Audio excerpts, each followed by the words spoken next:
Welcome, everyone. Today, we are focusing on a vital security capability, restricting network access to machine learning workspaces using infrastructure as code, IaC. Please note that while our training uses core Azure ML concepts from our sources, specific IaC implementation details for network restriction are drawn from external Azure best practices, which you may want to independently verify. Let's secure our AI infrastructure. Let's begin by defining network security for machine learning. By default, when you create an Azure ML workspace, it comes with a public endpoint. This means anyone on the internet can attempt to reach it, provided they have credentials. However, in enterprise environments, all services within the Azure Trust Boundary must authenticate and restrict incoming requests. Why? To protect your highly sensitive training data and model IP from unauthorized access and data exfiltration. How do we solve this? We restrict network access using Azure Virtual Networks and private endpoints.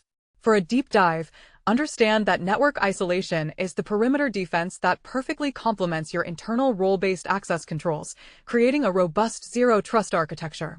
Take a look at this high-level flowchart. On the left, we have the public internet. Notice the dotted red line pointing to the Azure ML workspace. This traffic is explicitly blocked. Instead, all access is routed through the corporate virtual network, or VNet, shown in green. A data science virtual machine residing within that VNet is allowed to communicate securely with the workspace. This is the core principle of network restriction, turning off the public door and only allowing traffic through a private, controlled pathway. To implement these network restrictions reliably, we use infrastructure as code, or IaC. IaC replaces manual clicking in the Azure portal with machine-readable definition files, such as Bicep or Terraform. Why is this critical? Because manual configurations inevitably lead to human error and environment drift. By applying version control to our infrastructure, we gain a complete audit trail and absolute consistency. How does it work? Inside your IaC template, you explicitly set properties like public network access to disabled. Diving deeper, treating your infrastructure as code means you can apply the same Git-based workflows you use for application code. A network change requires a pull request, a peer review, and automated validation before it ever touches your production environment. This Git graph illustrates our IaC workflow. We start on our main branch with an initial unsecured workspace. A cloud engineer creates a feature branch specifically for network security. They make two commits. First, disabling public access, and second, adding the virtual network configuration. This code is submitted as a pull request. Only after the team reviews the security rules is the branch merged back into main, triggering the deployment of our newly secured infrastructure. Now let's talk about the mechanism that makes inbound restriction possible: private endpoints. A private endpoint is a network interface that assigns a private IP address from your own virtual network directly to the Azure ML workspace. Basically, it teleports the service into your private network. Why do we do this? It ensures that all traffic between your compute nodes and the ML workspace stays on the secure Microsoft backbone network, never touching the public internet. How is it deployed? You define a private endpoint resource in your IaC script and link it to the workspace's resource ID. For a deep dive, remember that DNS is the trickiest part of this setup. You must configure Azure private DNS zones via IaC so that when your scripts call the workspace URL, it resolves to your new private 10.x.x.x IP address, rather than the disabled public IP. Observe this block diagram showing the private endpoint architecture. On the left, a data scientist's VM with a private IP of 10.0.1.4 talks to the private endpoint, which has an IP of 10.0.1.5 on the same subnet. The private endpoint funnels that traffic securely over the Microsoft backbone to the ML workspace. Meanwhile, any attempt from public DNS to reach the workspace fails completely.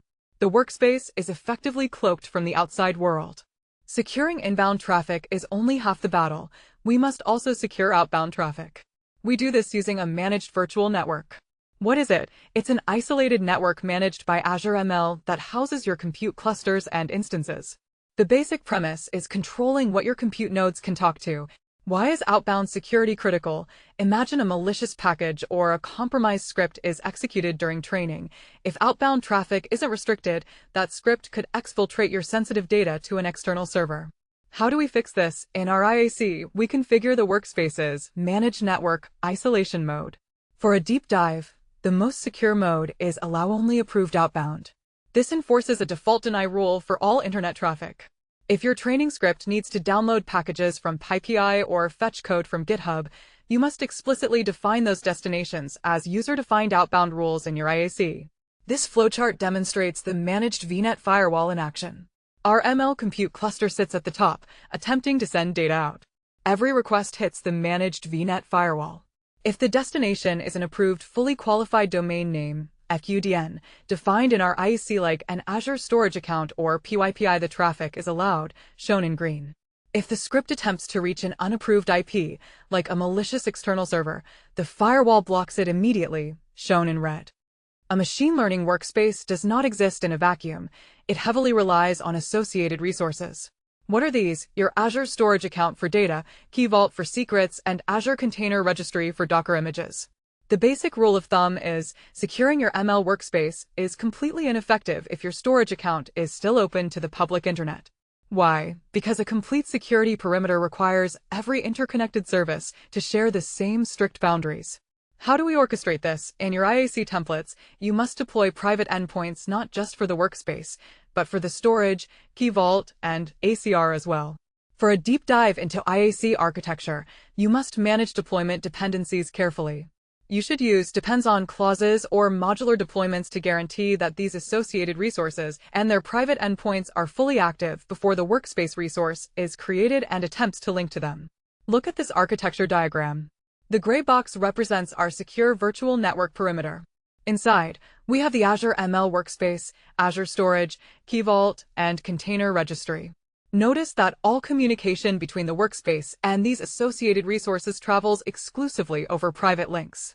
Everything is contained within the same secure bubble, completely severed from public internet access. To build an enterprise-grade solution, we must synergize our network access with identity access. What does this mean? We combine the network perimeter security of our VNets with Azure Role-Based Access Control, or RBAC. The basics are simple. Network isolation dictates from where a user or service can connect, while RBAC dictates what they can do once they are inside. Why do we need both? Because relying solely on a private network is dangerous if an internal user has overly broad, unrestricted permissions. How is this implemented? Your IaC templates should deploy managed identities and exact role assignments alongside your network rules. Diving deeper, if you are using automated deployment pipelines, your IaC should provision a specific service principal with the absolute minimum permissions required to trigger jobs, ensuring strict identity verification even from within the trusted network.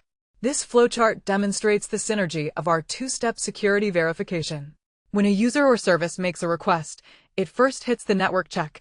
Is this traffic originating from our secure VNet? If no, it's blocked. If yes, it proceeds to the identity check. Does this authenticated user have a valid RBAC role? If no, it's blocked. Only when both the network origin and the identity permissions are validated is access granted to the workspace. Writing the code is only step one. We must automate its deployment. This is where continuous integration and continuous deployment, or CI/CD, comes in. We use tools like GitHub Actions to automatically execute our IaC scripts. Why is this necessary? Because automation ensures that your highly secure, complex network configurations are deployed identically across your development, staging, and production environments without manual configuration errors. How do you set it up? You store your Azure Service Principal credentials securely in GitHub Secrets and define your deployment steps in a YAML workflow file. For a deep dive, the true power of CI/CD is pre-flight validation. You can integrate security scanning tools into your pipeline that analyze your IaC code before deployment. If a developer accidentally removes the private endpoint configuration, the pipeline detects the security flaw and fails the build, preventing a vulnerable deployment. Let's walk through the CI/CD sequence. A cloud engineer pushes their updated IaC code to the GitHub repository. This push automatically triggers the GitHub Actions workflow. The workflow first runs a security scan on the code to ensure compliance. Once passed, it authenticates with Azure Resource Manager and deploys the infrastructure. Azure confirms the deployment, and the pipeline reports success back to the engineer. Secure, automated, and auditable. Let's apply this to a critical, real-world use case. Consider Prosware, a healthcare startup developing a diabetes classification model. The data scientists need to train models using highly sensitive, real patient medical records. The business problem: compliance. Under regulations like HIPAA, Any public exposure of this data is catastrophic. Manual network configuration is too risky. The solution is an IaC-deployed clean room. Using GitHub Actions, Prosware deploys an Azure ML workspace where public network access is completely disabled. The IaC provisions private endpoints linking the workspace directly to the secure clinical Azure Blob storage. For the deep dive, the IaC also configures a managed VNet for the compute clusters with allow-only approved outbound rules. This means that even if a data scientist runs malicious code, the compute cluster physically cannot reach the external internet to leak the patient data. It is a mathematically proven, code-enforced secure perimeter. In this final diagram, we see the complete Prosware architecture. The GitHub Actions CI/CD pipeline, shown in purple, acts as the orchestrator, deploying the IaC. This creates the Azure ML workspace and the patient data storage, both securely linked via private endpoints. At the bottom, the managed VNet firewall enforces our outbound rules. The dotted line to the public internet shows that all unapproved outbound traffic is hard-blocked.